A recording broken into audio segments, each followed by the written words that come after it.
আসসালামু আলাইকুম। পৃথিবীর যে যে প্রান্ত থেকে দেখছেন, যেখান থেকে দেখছেন, সবাইকে সালাম ও শুভেচ্ছা জানাচ্ছি। আসসালামু আলাইকুম। এবং সাথে সাথে নতুন বর্ষের সবাইকে শুভেচ্ছা জানাচ্ছি। শুভ নববর্ষ 2025। আমরা আজকে যে জিনিসটি দেখলাম যে সেটি হচ্ছে যে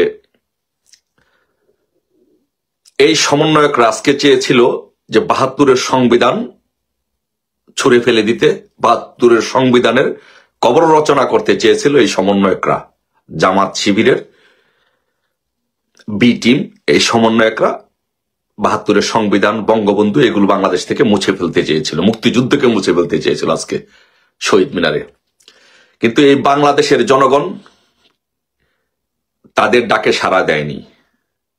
আমি এই জন্য বাংলাদেশের জনগণকে ধন্যবাদ জানাতে চাই। ধন্যবাদ জানাতে চাই বাংলাদেশের সেনাবাহিনীকে, যারা যে সেনাবাহিনীর চাপের মুখে, যে সেনাবাহিনীর ভয়ে এই সমন্বয়করা ৭২-এর সংবিধান স্থগিত করতে পারেনি, ৭২-এর সংবিধান ছুড়ে ফেলতে পারেনি। এবং পাশাপাশি আমি বিএনপিকে ধন্যবাদ জানাই যে বিএনপি ৭২-এর সংবিধানের পক্ষে অবস্থান নিয়েছে। এই জন্য আমি বিএনপিকে ধন্যবাদ জানাই। বিএনপির সাথে আমাদের রাজনৈতিক মতবিরোধ থাকতে পারে, আদর্শিক মতবিরোধ থাকতে পারে, বাট বিএনপি রাজনৈতিক দল হিসাবে এখন এটি সঠিক সিদ্ধান্ত নিয়েছে, ৭২-এর সংবিধানের সাথে দাঁড়িয়েছে, পাশে দাঁড়িয়েছে। এই জন্য আমি বিএনপিকেও ধন্যবাদ জানাই। এই যে বিএনপি ৭২-এর সংবিধানের রক্ষার জন্য দাঁড়িয়েছে, আরেকটি অন্যতম কারণ হচ্ছে যে আজকে যদি ঘোষণা আসতো যে বিপ্লবী সরকারের ৭২-এর সংবিধান যদি ছুঁড়ে ফেলা হতো, তাহলে সবচেয়ে যে বেশি ক্ষতিগ্রস্ত হতো সেটা বিএনপি ক্ষতিগ্রস্ত হতো। এবং বিএনপি সেটা অনুধাবন করতে পেরেছে, সেই জন্য বিএনপি ৭২-এর সংবিধানের পাশে দাঁড়িয়েছে। একইভাবে, একই কায়দায় অল্প কিছুদিনের মধ্যে খুব শীঘ্রই বিএনপি আওয়ামী লীগের পাশে দাঁড়াবে, এদেশে গণতন্ত্র রক্ষার জন্য, এদেশে গণতন্ত্রকে টিকে রাখার জন্য, সাংবিধানিক সরকার ফিরিয়ে আনার জন্য, দেশটাকে রক্ষা করার জন্য অল্প কিছুদিনের মধ্যে বিএনপি আবার আওয়ামী লীগের সাথে এসে দাঁড়াবে। আওয়ামী লীগকে বলবে, ভাই আসুন, আপনারা নেতৃত্ব দেন, আমরা আপনাদের সাথে আসি, আমরা দেশটাকে রক্ষা করব। যেমন যেটা 1/11 হয়েছিল, একই কাজ বিএনপি এবারও করবে।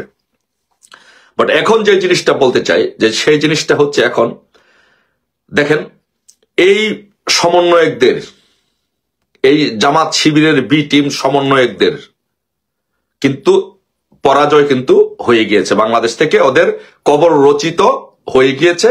এখন সেটাকে দাফন কাফন করতে হবে এদের। এখন এরা কিন্তু, এদের মৃত্যু, রাজনৈতিক মৃত্যু ওদের হয়েছে।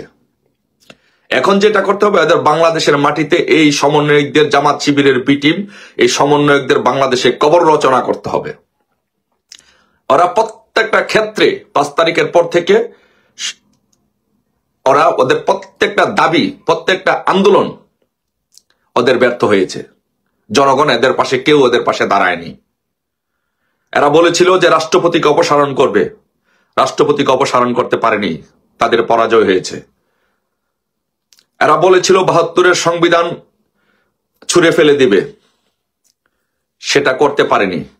এরা বলেছিল উপদেষ্টা,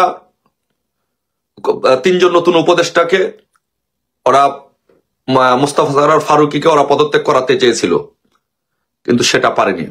একের পর এক ওদের পরাজয় হয়েছে। আজকে এদের সর্বশেষ পরাজয় হয়েছে, আজকে এদের মৃত্যু হয়েছে। এদের ডাকে বাংলাদেশের কোনো জনগণ, কোনো রাজনৈতিক দল ওদের ডাকে সাড়া দেয়নি। বাংলাদেশের কোনো জনগণ ওদের ডাকে কর্ণপাত করেনি। বাংলাদেশের প্রশাসন ওদের ডাকে কর্ণপাত করেনি। বাংলাদেশের প্রশাসন ওদের ডাকে কেউ সাড়া দেয়নি। প্রশাসন থেকে বলা হয়েছে, যদি ওরা ঘোষণা করে, বিপ্লবী সরকার যদি ৭২ সংবিধান স্থগিত ঘোষণা করে ফেলে দেয়, তাহলে সেনাবাহিনী ক্ষমতা নিবে। এই জন্য ওরা পিছু হটেছে। তাই এদের আজকে, এদের মৃত্যু হয়েছে আজকে। এখন এদের কবর রচনা করতে হবে। তাই এখন আমি বাংলাদেশের মানুষের কাছে, বাংলাদেশের সকল মুক্তিযুদ্ধের পক্ষের শক্তির কাছে আমি একটি অনুরোধ করব, একটা স্লোগান তুলতে অনুরোধ তুলব বাংলাদেশে। সেই স্লোগানটা হচ্ছে, গড়ে গড়ে খবর দে, সমন্বয়কদের কবর দে, জনে জনে কবর দে, সমন্বয়কদের কবর দে। কারণ এখন এই সমন্বয়কদের কবর দেওয়ার সময় হয়েছে, এই সমন্বয়কদের দিন শেষ। কারণ এই সমন্বয়করা যা করছে বাংলাদেশে তা এদেশের জনগণ মেনে নেয় না, মেনে নিবে না। এদেশের জনগণ হারে হারে টের পাচ্ছে যে বঙ্গবন্ধু কন্যা শেখ হাসিনা বাংলাদেশের জন্য কি করেছে। আপনারা দেখেন যে এই 5 তারিখের পর থেকে বাংলাদেশে কোথাও কোনো রাস্তায় একটি ইটের ছুরকি ফেলা হয়েছে কেউ বলতে পারবেন? বাংলাদেশে কোথাও কোন একটি বাঁশের সাঁকো নির্মাণ করা হয়েছে কেউ বলতে পারবেন? বাংলাদেশে কোনো গরিব দুঃখী মানুষের কাছে 1 কেজি চাউল দিয়েছে কেউ বলতে পারবে? বাংলাদেশে নতুন কোনো বাস, ট্রেন, বিমান তো দূরের কথা, একটি রিক্সায় সরকার নামিয়েছে আপনি বলতে পারবেন? এই দখলদাররা নামিয়েছে আপনারা বলতে পারবেন? বলতে পারবেন না। বরং বাংলাদেশটাকে ধ্বংস করা হয়েছে, বাংলাদেশটাকে ধ্বংস করেছে 5 তারিখের পর থেকে। আপনারা দেখেন কত হাজার হাজার কোটি টাকা ধ্বংস করা হয়েছে, গার্মেন্টস শিল্পটাকে একেবারে ধ্বংস করে শেষ করে দেওয়া হয়েছে।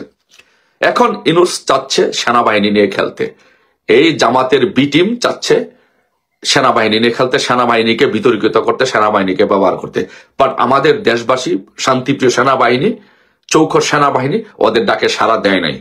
ওরা জনগণের পক্ষে দাঁড়াইছে, ওরা আবারও আওয়ামী লীগের পক্ষে দাঁড়িয়েছে, আওয়ামী লীগের পক্ষে দাঁড়াবে। এখন সেনাবাহিনীর মধ্যে ভিতরে কথা হচ্ছে যে শেখ হাসিনাই ভালো ছিল, শেখ হাসিনা আমাদের পাশে দাঁড়াতো, শেখ হাসিনা আমাদের জন্য সুযোগ সুবিধা দিত, বাড়ি দিত, গাড়ি দিত, সবকিছু দিত, আমাদের জন্য সর্বোচ্চ সুযোগ সুবিধা দিত আওয়ামী লীগ। এখন প্রত্যেকটি সেনাবাহিনী বলা শুরু করেছে যে তাদের জন্য বাংলাদেশ সরকার, আওয়ামী লীগ সরকার এবং শেখ হাসিনা কি করেছে। সো এই জন্য বাংলাদেশ সেনাবাহিনী এখন আবার আওয়ামী লীগের পাশে দাঁড়িয়েছে।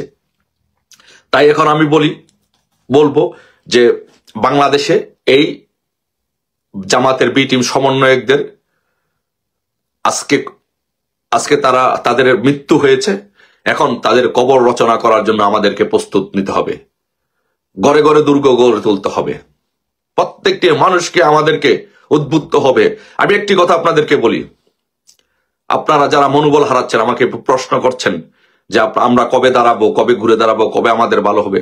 আমাদের ভালো হওয়া শুরু হয়েছে, এটা তো শুধু সময়ের ব্যাপার। আমরা ঘুরে দাঁড়িয়েছি ইনশাল্লাহ, শুধু সময়ের ব্যাপার যে আমরা কখন আবার আমরা ইনশাল্লাহ আমাদের আগের অবস্থানে ফিরে যাব। আমি বলেছি যে ওরা টিকবে না, ওরা টিকে থাকতে পারবে না, সাময়িক সমস্যা হতে পারে। ধরেন আপনার যদি জ্বর আসলে সেটা 2 দিন থাকে, 3 দিন থাকে, তারপর আস্তে আস্তে কি প্যারাসিটামল খালি সেটা চলে যায়। সব বিপদ আপদ অনেক কিছু হয়, কিন্তু সেটা থাকে না। এই যে এরা সাময়িক, আপনার বাড়িতে ধরেন আপনার বাড়িতে ডাকাত ঢুকেছে, রাত্রে একদল ডাকাত যে 10-12 জন ডাকাত গিয়ে আপনার বাড়ি দখল করে ফেলেছে, আপনাদেরকে জিম্মি করে সবকিছু লুটপাট করার চেষ্টা করছে, দখল করছে। কি হবে? ভোর হওয়ার আগেই কিন্তু সেই ডাকাতরা চলে যাবে, কারণ তাদের পরিচয় কি? তারা ডাকাত। জনগণ যখন জেগে উঠবে তখন তাদেরকে মারবে, তাদেরকে পিটাবে, তাদেরকে গণপিটুনি দিয়ে মেরে ফেলবে। একইভাবে এই যে সমন্বয়করা এবং ইউনূস গংরা, এরা যে রাষ্ট্র ক্ষমতা দখল করেছে, এরা এদেশের ডাকাত। এদের কোনো সাংবিধানিক ভিত্তি নেই, এদের কোনো বৈধতা নেই, এদের কোনো আইনি ভিত্তি নেই, এরা হচ্ছে ডাকাত। বাংলাদেশের জনগণ যখন জেগে উঠবে, ভোরের সূর্য যখন উঠবে, তখন এই ডাকাতরা পালিয়ে যাবে। তখন যদি এই ডাকাতরা ধরা পড়ে পালিয়ে যাওয়ার আগে, তাহলে তাদের গণপিটুনিতে তাদের মৃত্যু হবে। আর তারা যদি পালিয়ে যেতে পারে তাহলে তো বেঁচে গেল। আর তখনই আবার যে বাড়ির মালিক বাড়িতে থাকবে। মাঝখানে কি হবে? যে ডাকাতি করতে গিয়ে যে ঘরের আলমারি, স্টিলের আলমারি, এগুলো যে ভাঙচুর করেছে, ক্ষতিগ্রস্ত হয়েছে বাংলাদেশ, ক্ষতিগ্রস্ত হয়েছে বাড়িওয়ালা। একইভাবে বাংলাদেশে এই যে ইউনূস দখলদার ডাকাত সমন্বয়কারীরা বাংলাদেশকে দখল করেছে, বাংলাদেশ সাময়িকভাবে ক্ষতিগ্রস্ত হয়েছে, সাময়িকভাবে ক্ষতিগ্রস্ত হচ্ছে। যখন বাংলাদেশের জনগণ জেগে উঠবে, যখন বাংলাদেশের জনগণ, ভোরের সূর্য যখন উদয় হবে, যখন সূর্য দেখা দিবে, ওরা পালিয়ে যাবে। কিন্তু মাঝখানে ওদের যে ধ্বংসযজ্ঞ, এই ধ্বংসযজ্ঞ কিছুটা রয়ে যাবে। বাংলাদেশ ক্ষতিগ্রস্ত হয়েছে, যেমন গার্মেন্টস শিল্প ক্ষতিগ্রস্ত হয়েছে, রাস্তা কাজ ক্ষতিগ্রস্ত হয়েছে, সচিবালয়ে আগুন দিয়েছে, বিভিন্ন স্কুল কলেজ মাদ্রাসা পুড়িয়ে দেওয়া হয়েছে, পুলিশদেরকে হত্যা করা হয়েছে, মানুষদেরকে হত্যা করা হয়েছে। এই যে ক্ষতিগ্রস্তগুলো হয়েছে, পাঁচতারকা হোটেল জ্বালিয়ে পুড়িয়ে দেওয়া হয়েছে, শাহিন চাকলাদারের প্রাণ রাফেল গ্রুপ জ্বালিয়ে পুড়িয়ে দেওয়া হয়েছে, গাজীর ফ্যাক্টরি জ্বালিয়ে পুড়িয়ে দেওয়া হয়েছে, এই যে ক্ষতিগুলো হলো, এটি হচ্ছে ডাকাতরা যখন ডাকাতি করতে গিয়ে যেমন আলমারি ভাঙে, স্টিল আলমারি ভাঙে, ভাঙচুর করে স্বর্ণ গহেনার জন্য, একইভাবে এরাও এই কাজটি করেছে। বাট ইনশাল্লাহ অতি শীঘ্রই ভোরের সূর্য দেখা দিব। সূর্য উঠতে শুরু করেছে, ভোরের সূর্য উঠতে শুরু করেছে, মানুষ জেগে উঠতে শুরু করেছে। আজকে ওদের ডাকে কেউ সাড়া দেয়নি, ওরা এখন পালাবার সময়। তাই আমি বলবো সবাইকে জেগে উঠুন, ঐক্যবদ্ধভাবে জেগে উঠুন। বাংলাদেশ আওয়ামী লীগ যখন ঐক্যবদ্ধভাবে জেগে ওঠে, তখন পাকিস্তানি দোসররা পালিয়ে যায় দেশ থেকে। পাকিস্তান পালিয়ে গিয়েছিল, পাকিস্তানি দোসররা পালিয়ে যাবে। আর এই কবর, ফাইনাল কবর ওদের রচিত হবে যেদিন ডোনাল্ড ট্রাম্প শপথ নেবে। ডোনাল্ড ট্রাম্প শপথ নেওয়ার পরে ওদের ফাইনাল কবর রচিত হবে। সেই পর্যন্ত সবাই সকলে ঐক্যবদ্ধভাবে থাকুন, ধৈর্য ধরুন, সাহস রাখুন, মনোবল রাখুন। ইনশাল্লাহ কেউ ভুলে যাবেন না। শুধু অতীতের কথা একবার চিন্তা করে দেখুন, ৭৫ সালে আমাদের উপর কত বড় বিপদ নেমে এসেছিল। 2001 আমাদের উপরে কত বড় বিপদ নেমে এসেছিল। 111 আমরা তখন 111 তখন আমি ঢাকা বিশ্ববিদ্যালয়ের নেতৃত্ব দেই। এই 111 ফখরুদ্দিন মঈনুদ্দিন সরকারের বিরুদ্ধে আমরা অল্প সংখ্যক লোক বিভিন্ন বাসায় লুকিয়ে লুকিয়ে আমরা তখন আন্দোলন করেছিলাম। অল্প সংখ্যক লোক, তো আমরা এই আন্দোলনের নেতৃত্ব দিয়েছিলাম জীবন বাজি রেখে। তারপরে সেখান থেকে আস্তে আস্তে আস্তে আস্তে গণজোয়ার সৃষ্টি হয়েছিল। মঈনুদ্দিন ফখরুদ্দিন পালিয়ে গিয়ে নির্বাচন দিতে বাধ্য হয়েছিল, আওয়ামী লীগ ক্ষমতা এসেছিল।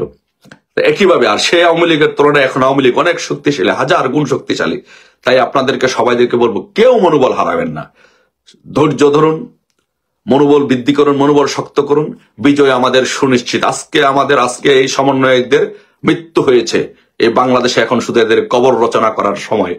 আমরা ইনশাল্লাহ বাংলাদেশে এই সমন্বয়কদের, জামাতের বি টিম ৭১-এর পরাজিত শক্তির দোসর, আলবদর আল শামসদের দোসরদের বাংলাদেশের মাটি থেকে ইনশাল্লাহ কবর রচনা করে ইনশাল্লাহ আমরা আমাদের বাংলাদেশকে আবার এদের কাছ থেকে, ডাকাতদের কাছ থেকে আমরা বাংলাদেশকে উদ্ধার করব। সেই পর্যন্ত সকলকে ঐক্যবদ্ধভাবে, ইস্পাত কঠিন ঐক্য দৃঢ়তার মধ্যে আমাদের থেকে সেই আন্দোলনটুকু আমাদের চালিয়ে যেতে হবে। আমাদের সকলকে একসাথে কাজ করতে হবে। ধন্যবাদ সবাইকে। সবাই ভালো থাকুন। জয় বাংলা, জয় বঙ্গবন্ধু।